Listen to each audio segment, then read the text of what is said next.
नमस्कार, आप देख रहे हैं UP India live TV news. देश प्रदेश के ताजा तरीन समाचारों के लिए देखते रहें निष्पक्ष, निडर, बेबाक आवाज के साथ UP India live TV news. अब समाचार विस्तार से। प्रदेश की राजधानी लखनऊ में एमएलसी चुनाव नामांकन प्रक्रिया के दौरान मुख्यमंत्री योगी आदित्यनाथ व अन्य कैबिनेट मंत्री एमएलसी नामांकन में सम्मिलित हुए। नामांकन निर्मला पासवान और धर्मेंद्र सिंह विधान भवन में अपना नामांकन किया। इस मौके पर अन्य कैबिनेट मंत्री उपस्थित रहे। इसी प्रकार समाजवादी पार्टी की कीर्ति कोल ने विधान भवन में एमएलसी चुनाव का नामांकन पत्र दाखिल किया। लखनऊ से वशिष्ठ चौबे की खास रिपोर्ट। अधीर रंजन चौधरी जी ने माफ़ी मांग ली, वो भी लिखित माफ़ी मांग ली।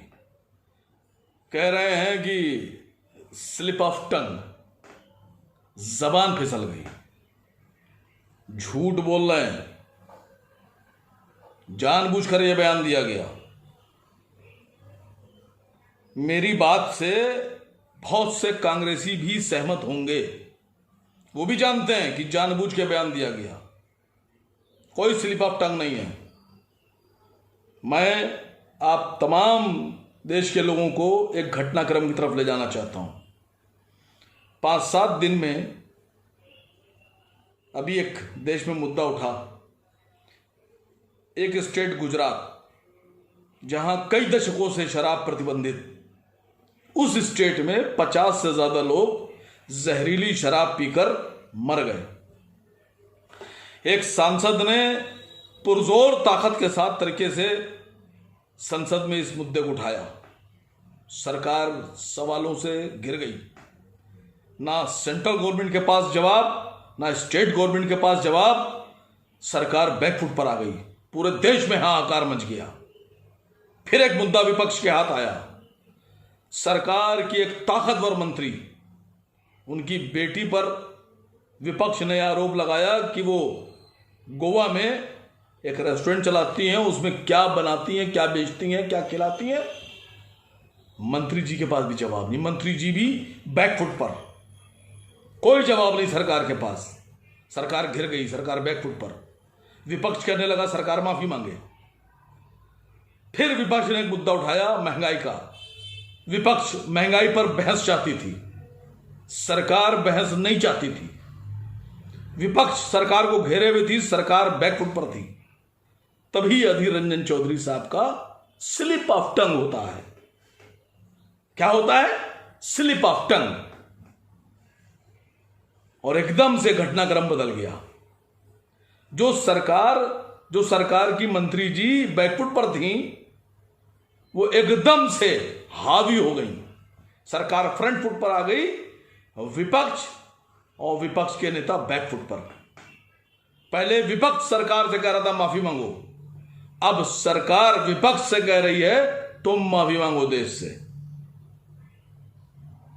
अधीर रंजन चौधरी कह रहे हैं slip of tongue. Adhir Ranjan जी, किसके कहने पर आपने बयान दिया है, ये पूरा देश जानता है। पॉलिटिकल लोग भी जानते हैं, नॉन पॉलिटिकल लोग। दिल्ली की यमुना नदी में आया उफान, हरियाणा के हथनी कुंड बैराज से छोड़ा गया पानी। दिल्ली की यमुना नदी में जलस्तर बढ़ने से यमुना नदी में आई बाढ़। हरियाणा के हथनी कुंड बैराज से अचानक छोड़े गए पानी को लेकर दिल्ली की यमुना नदी में बाढ़ आ गई है। जहां पर यमुना नदी पहले एक नहर नाले की तरह हुआ करती थी, आज उस नदी में काफ़ी उफान आ गया है। यमुना नदी के हर पॉइंट पर, जैसे Sonia Vihar, Wazirabad, boat club, Geeta colony, आज सभी पॉइंटों पर दिल्ली प्रशासन में मोटर बोट का भी इंतजाम कर दिया गया है, ताकि कोई अनहोनी घटना न घटित होने पाए। एवं जमुना किनारे बसी हुई कॉलोनियों में भी रेड अलर्ट जारी कर दिया गया है। क्षेत्रवासियों से जगह खाली करने के लिए निर्देशित किया गया है। हरियाणा के हथनी कुंड बैराज से कई लाख क्यूसेक पानी छोड़ा गया है, जिसके चलते दिल्ली यमुना नदी खतरे के निशान के पास बह रही है, जिसके कारण दिल्ली में यमुना नदी में भारी बाढ़ का माहौल बन गया है। UP India live TV news के लिए संवाददाता रविंद्र कुमार, दिल्ली की खास रिपोर्ट। नमस्कार, आज इंडिया न्यूज़ दर्पण की टीम आ पहुंची है दिल्ली के वजीराबाद क्षेत्र में, जहां जमुना का किनारा है। हम यहां पर आए हैं, जमुना में एक सैलाब आ चुका है। जहां जमुना पहले एक नहर की तरह हुआ करती थी, एक छोटे से लघु रूप में हुआ करती थी, आज पीछे हथनी कुंड से, हरियाणा के हथनी कुंड से लाखों क्यूसेक पानी छोड़ा गया है, जिसकी वजह से आज एक जमुना सैलाब का रूप ले रही है। आइए हम दिखाते हैं आपको कि जमुना कितने उफान पर है। जमुना के साथ साथ जितने भी यहाँ आबादी वाले क्षेत्र हैं, उन्हें पुलिस के द्वारा, प्रशासन के द्वारा खाली कराने के निर्देश दे दिए गए हैं। नवागत जिलाधिकारी IAS डॉक्टर महेंद्र कुमार द्वारा कार्यभार ग्रहण करने के पश्चात मीडिया से वार्ता की गई। इस दौरान उन्होंने जनपद के विकास के लिए अपनी प्राथमिकता बताई। उन्होंने बताया कि वे 2014 के IAS अधिकारी हैं, शैक्षिक योग्यता MBBS एवं MD हैं। इससे पहले उन्होंने चित्रकूट एवं कानपुर नगर में मुख्य विकास अधिकारी के पद पर कार्य किया है। जिलाधिकारी ने कहा कि जनपद के विकास के लिए उनका विशेष रूप से फोकस महत्वाकांक्षी जनपद बलरामपुर के लिए नीति आयोग द्वारा शिक्षा, स्वास्थ्य, बेसिक इंफ्रास्ट्रक्चर पर निर्धारित मानकों में बेहतर करने पर रहेगा।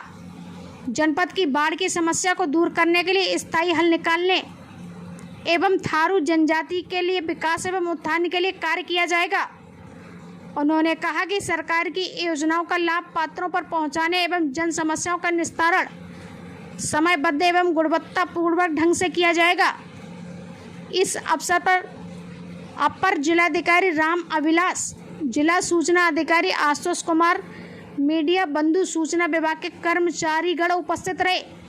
Bureau report, Balrampur. गैसड़ी बलरामपुर स्थानीय ब्लॉक मुख्यालय के प्रांगण में जल जीवन मिशन योजना के तहत हर घर जल योजना अंतर्गत लखनऊ से आई 20 संस्था बैंक्स द्वारा महिलाओं को पानी पीने योग्य जांच हेतु प्रशिक्षित किया गया। प्रशिक्षण के दौरान प्रत्येक राजस्व गांव के 5-5 महिलाओं को प्रशिक्षित किया गया। प्रशिक्षित महिलाओं को FTK किट के माध्यम से जल जांच की प्रशिक्षण दी गई। प्रशिक्षित महिलाओं को मैसेंजर बैंक किट प्रदान किया गया। इन्हीं प्रशिक्षण महिलाओं के द्वारा पीने योग्य पानी की जांच गांव स्तर पर जिम्मेदारियां निभाने गुर सिखाए गए। प्रत्येक महिलाओं को 2 दिवसीय प्रशिक्षण दिया गया। प्रशिक्षण के दौरान 715 महिलाओं को प्रशिक्षित किया गया। प्रशिक्षक संजय द्विवेदी ने बताया कि प्रशिक्षण के दौरान पानी किट के माध्यम से गांव स्तर पर पानी की जांच करने के तौर तरीके बताए गए और गांव स्तर पर लोग अपने घरों व पानी को परख इन प्रशिक्षित महिलाओं के द्वारा करा सकते हैं। सहायक प्रशिक्षक आशीष शुक्ला, संस्था के जिला परियोजना समन्वयक शिवम श्रीवास्तव, आलोक सिंह, टिंकू अफरोज, यासीन सहित प्रशिक्षकों ने प्रशिक्षण दिया। इस प्रशिक्षण में आशा बहु आंगनवाड़ी व स्वयं सहायता समूह की जागरूक महिलाओं को प्रशिक्षित किया गया। प्रशिक्षण के दौरान प्रशिक्षित महिलाओं को प्रमाण पत्र व FTK kit, messenger bag kit प्रदान किया गया। इस मौके पर यशोदा देवी, संजू, खुशबू यादव, रचना योगी, गीता देवी, सुमन देवी, रेशमी सिंह, सौहर्ता देवी, श्याम सुंदरी सहित अन्य प्रशिक्षित महिलाएं मौजूद रहीं। संवाददाता रामपाल यादव की report. World day against human trafficking पर जनपद में माननीय सदस्य उत्तर प्रदेश राज्य बाल संरक्षण आयोग निर्मला सिंह पटेल की अध्यक्षता में विकास भवन सभागार में मानव तस्करी को रोकने एवं पीड़ितों के पुनर्वास के लिए कार्यशाला का आयोजन किया गया। उन्होंने बताया कि मानव तस्करी संबंधी मामलों में सुनवाई हेतु विशेष अदालत बनाई गई है। मानव तस्करी में सबसे ज्यादा महिला एवं नाबालिग बच्चों की खरीद फरोख्त होती है। किसी व्यक्ति को डराकर बल प्रयोग कर दोषपूर्ण तरीके से भर्ती करने, परिवहन करके शरण में रखने की गतिविधि मानव तस्करी की श्रेणी में आती है, जिसमें अधिकतर बच्चे होते हैं। कई जगह बच्चों का अपहरण कर उनसे बंधुआ मजदूरी कराना, भीख मंगवाना आदि कामों में लगाकर उनका शोषण किया जाता है। अगर कहीं भी यात्रा के दौरान किसी भी शहर में, फैक्ट्री में, जोखिम भरे स्थल पर किसी भी जगह कोई बालक या बालिका दिखे तो चाइल्ड हेल्पलाइन नंबर पर सूचना प्रदान करें। राजधानी दिल्ली में स्कूल के बालों ने हड़ताल के दौरान लालबत्ती चौराहे पर मांगी भीख। स्कूल वालों के हड़ताल होने के कारण आज स्कूल के ड्राइवरों तथा मालिकों ने लाल बत्ती चौराहे पर आने जाने वाली पब्लिक से मांगी भीख। स्कूल कैब एसोसिएशन के पदाधिकारियों ने कहा कि यदि दिल्ली सरकार तथा दिल्ली प्रशासन इसी तरह परेशान करती रहेगी तो हम अपने बच्चे कैसे पालेंगे तथा भरण पोषण कैसे करेंगे। स्कूल कैब वालों ने किया दिल्ली में चक्का जाम तथा मोटरसाइकिल व स्कूटियों के साथ सवार होकर मार्च भी निकाला। जगह जगह चक्का जाम किया तथा बहुत सी जगह पर एसोसिएशन के अधिकारियों ने कटोरा लेकर भीख भी मांगी। देखना यह है कि हड़ताल कितने दिन तक जारी रहती है। संपादकीय विभाग दिल्ली से संवाददाता रविंद्र कुमार की रिपोर्ट। देश प्रदेश के ताजा तरीन समाचारों के लिए देखते रहिए UP India live TV news.